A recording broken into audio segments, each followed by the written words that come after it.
자, 오늘은 신천지 사기 강의 나무 비유에 대해서 강의하도록 하겠습니다. 신천지 강의의 대부분은 성경 구절을 단어만 맞춰가지고 대입하는 그런 식으로 좀 강의를 한다고 했습니다. 이 나무 비유가 나온다 하면 이 나무가 들어가는 구절들을 대부분 여기다가 나열을 합니다. 나무가 사람이다. 이게 먼저 답을 내놨잖아요. 나무가 사람처럼 뭔가 성경에서 표현된 그 구절들을 여기에다가 제시를 하겠죠. 그러면 그 나무가 사람처럼 표현을 했다고 해서 이사야서에서 여기에 제시된 이사야서 제시했던 이 구절들이 정말로 나무가 사람으로 표현을 했던 이 성경 구절일까요? 에스겔서도 마찬가지고.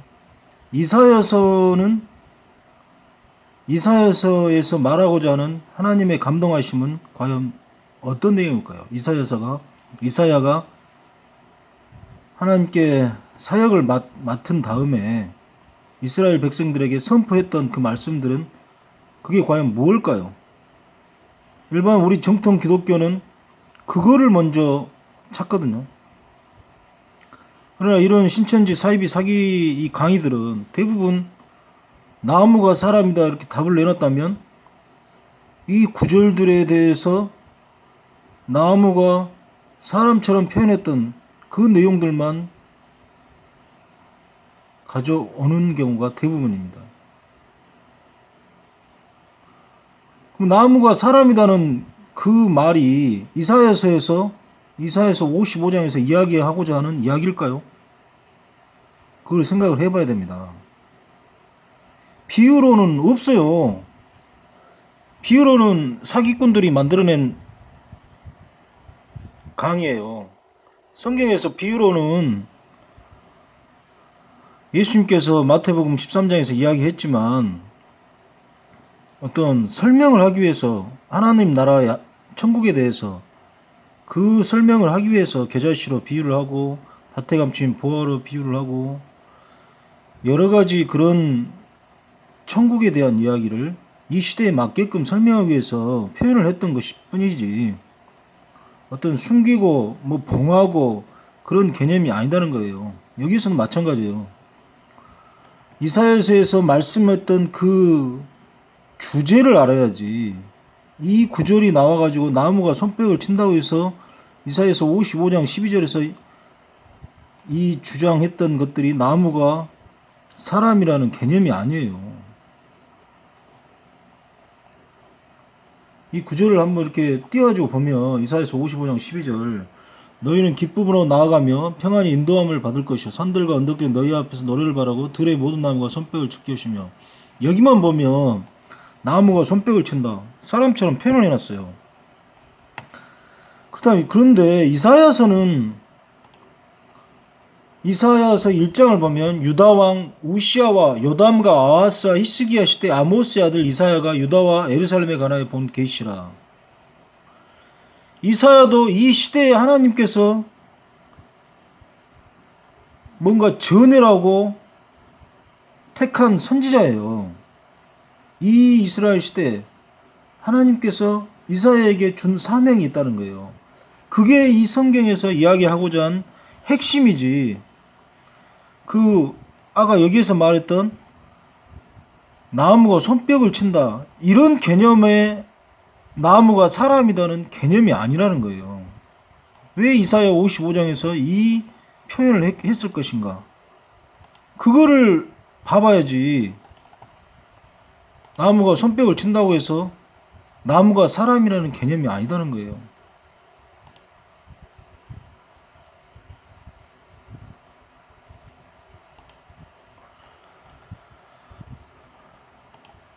이사야 55장을 보면 처음에 여호와께 말씀하신 너희 목마른 자들아 다 물러나오라. 돌 없는 자도 나와서 포도주와 우유를 거저 마시라. 너희가 어째서 양식이 아닌 것을 위해 돈을 쓰며 만족을 주지 못하는 것에 수고하느냐. 너희는 내 말에 귀를 기울여라. 그러면 너희가 좋을 것을 먹을 것이면 너희 영혼이 만족을 얻을 것이다. 너희는 나에게 나와 귀를 기울이고 들어라. 그러면 너희 영혼이 살게 될 것이다. 내가 너희와 영원한 계약을 맺고 다윗에게 약속한 은혜의 축복을 너희에게 내려주겠다. 내가 그를 모든 민족의 증인으로 세웠으며 그를 만민의 지도자와 명령자로 삼고 그에게 이렇게 말하였다. 내가 외국 나라를 부를 것이 너를 알지 못하는 나라들이 너희에게 달려올 것이다. 이건 너희 하나님 나 여호와 이스라엘의 거룩한 자가 너를 영원하게 하였기 때문이다. 너희는 여호와를 만날 수 있을 때 찾아라. 가까이 계실 때 그를 불러라. 악인은 여호와 악한 길을 바라며 잘못된 생각을 바꾸고 이렇게 쭉 가고 내 입에서 나가는 말 나에게 헛되이 돌아오지 않고 내 주를 이루면 내가 의도한 목적을 성취하겠다. 너희가 기쁨과 평안 가운데 살게 될 것이며 산들이 너희 앞에서 노래를 부르고 둘의 모든 나무들이 손뼉을 칠 것이며 가시나무가 있는 곳에 잣나무가 잘 이런 어떤 이스라엘에 대한 시적인 표현을 지금 여기다가 써놓은 것이죠. 전체적으로 봤을 때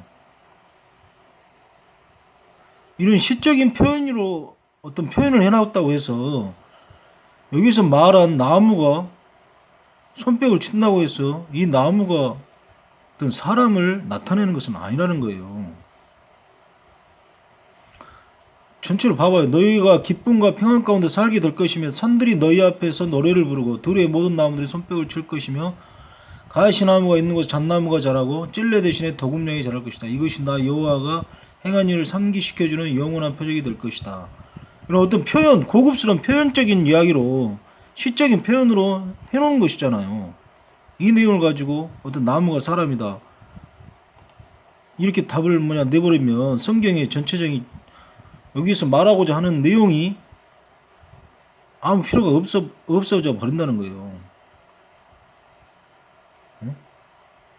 이사야서 5장 7절도 마찬가지예요.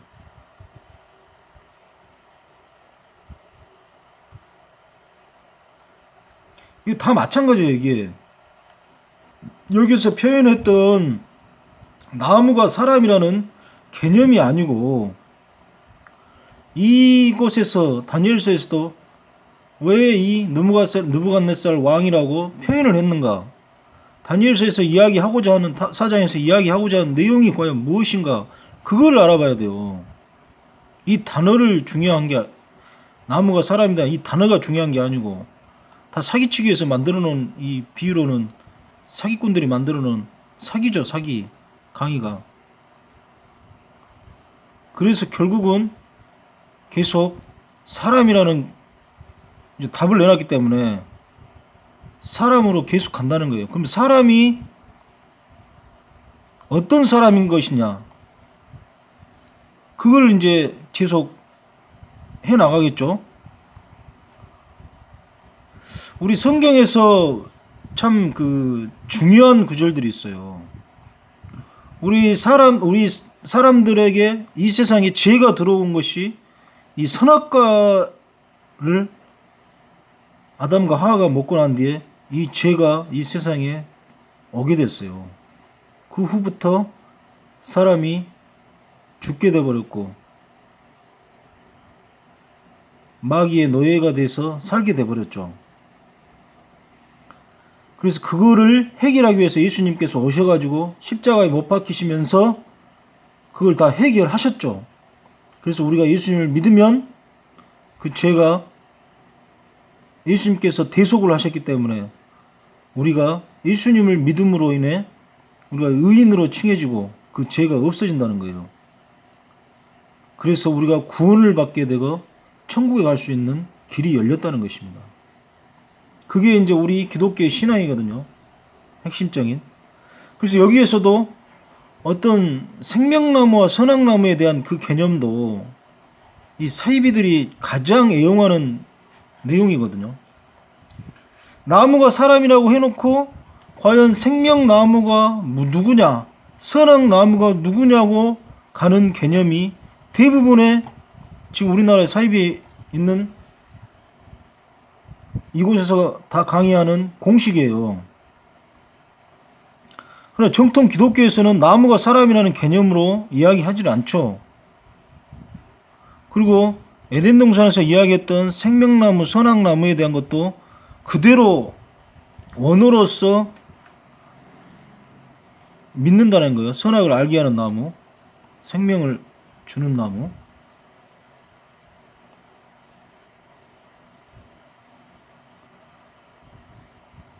근데 여기서 이제 점점 가보면 결국은 생명나무 가지 잎사귀 열매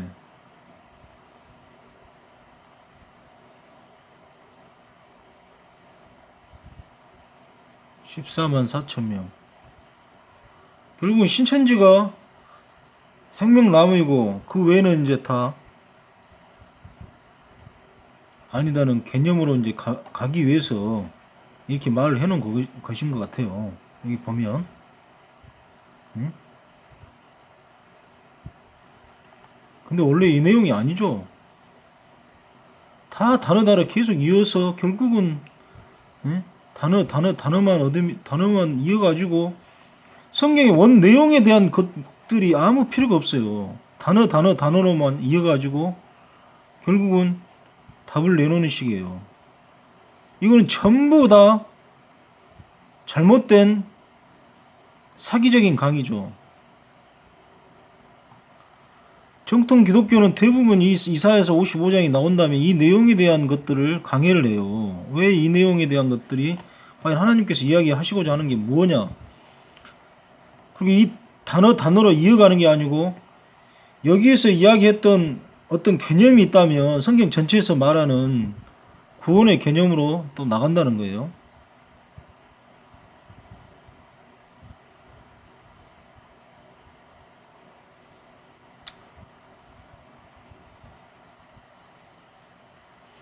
나무는 사람이 아니에요. 전부 다 잘못된 거예요. 그걸 알아야 돼, 확실하게. 에? 이 구절들을 전부 이제 찾아가지고 하긴 해야 되는데 의미가 없어요. 이렇게 해봤자.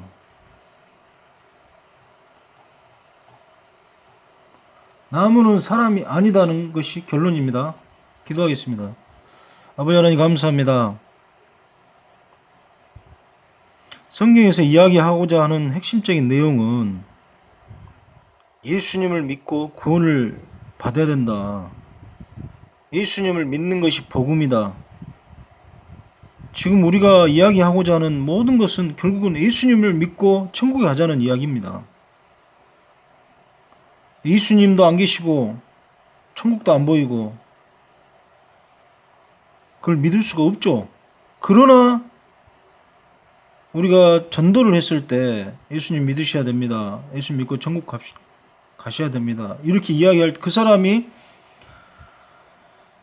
무슨 소리냐고 할 것 같지만 하나님이 예비한 사람들은 그 이야기만 들어도 결국은 교회에 오게 된다는 거예요. 그래서 그게 바로 하나님이 계시다는 것을 나타내는 것이거든요. 이 세상의 모든 전도가 그렇게 시작됐어요. 우리나라에 처음에 왔을 때 교회 하나도 없었고 예수님 믿는 사람 아무도 없었지만 지금 얼마나 많은 사람들이 교회를 다니고 교회가 전국적으로 편의점보다 더 많은 나라가 돼버렸어요. 저도 마찬가지고 저도 예수님을 믿지 않았지만 지금은 누구보다도 예수님을 절실하게 믿고 예수님 믿고 천국 간다는 그 믿음이 너무나도 강하게 마음속에 있다는 것입니다. 예수님 없이는 살 수가 없어요. 아무리 저 사이비들이 열심히 막 더 우리 정통 기독교인 사람들보다 더 악랄하게 더 열심히 하는 것 같아도 해도 그것은 진리가 아니기 때문에 결국은 다 나타나게 돼 있다는 것입니다. 우리나라에 기독교가 들어와서 많은 교회가 생겼지만 사이비도 굉장히 많이 나타났어요. 그렇지만 그 사이비들이 끝까지 가는 경우가 있습니까? 다 그 교주가 죽게 되면 전부 다 뿔뿔이 헤어져가지고 다시 또 그 중에 또 다시 교주가 나타나서 또 이어가는 계속 그런 경우가 나오지만 지금의 이 신천지도 마찬가지죠. 장막성전에서 유재열이가 원래 교주였지만 거기에서 지금의 이만희가 또 그대로 그 강의를 베껴 와가지고 신천지를 세우고 난 뒤에 지금 이렇게 교세가 커졌지만 과연 신천지의 이만희가 죽고 난 뒤에 다시 그 중에 또 다른 교주가 나타나겠죠. 계속 그렇게 가는 것은 정해졌어요. 그렇지만 이것은 이 강의는 사기라는 것이에요. 결국은 사기는 근절되기가 어려워요. 우리 종교 사기도 마찬가지예요. 근절될 수가 없어요. 그렇지만 계속 주장을 해야죠. 이게 아니다. 이게 아니다는 것을 당연한 것이다. 그래서 이런 강의를 또 듣고 그 중에 또 회개한 사람이 나올 줄 믿습니다. 그게 하나님의 역사고 하나님의 나라가 그렇게 또 이루어져 가는 것입니다. 오늘 이 강의를 듣고 혹시 또 회개하는 사람이 분명히 있을 줄 믿사옵니다. 아버지 하나님, 그 사람에게 예수님의 사랑을 다시 마음속에 들어갈 수 있도록 주 인도해 주시고 이끌어 주시옵소서. 감사드리면서 우리 사랑하는 예수님의 이름으로 기도드렸습니다.